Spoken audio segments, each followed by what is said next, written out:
కాన్స్టిట్యూన్సీలో మనకి by election జరగనున్నాయి. సరే ఈసారి ఎవరిది ముందంజలో ఉంటుంది? ఏ పార్టీకి విజయం సాధిస్తుంది? మేమైతే మా బీఆర్ఎస్ పార్టీ నుంచి సపోర్ట్ చేస్తున్నాము.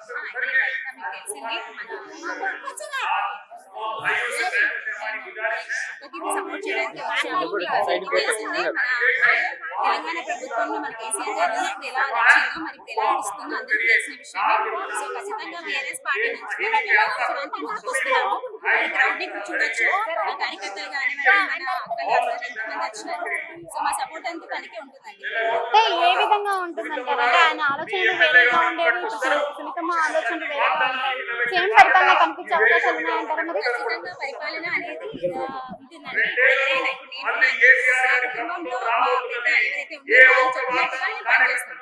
సో మా అందరికీ పెద్ద మా బాబు కేసీఆర్ గారు అంటే ఏ విధంగా ప్రజలు చెప్తూ ఉంటారు దానికి తగ్గట్టుగా నా పనిచేస్తారు కాబట్టి లోకల్ గా తెలుసు ఎవరు ఎలా పనిచేస్తున్నారు. బీఆర్ఎస్ లో చాలా అవకతవకలు అయ్యాయి అని చెప్పేసి కవిత గారు విడిపోవడం జరిగింది కదా, మరి అది నిజమే అంటారా? మరి నిజంగానే అవకతవకలు జరిగాయి అంటారా పార్టీలో?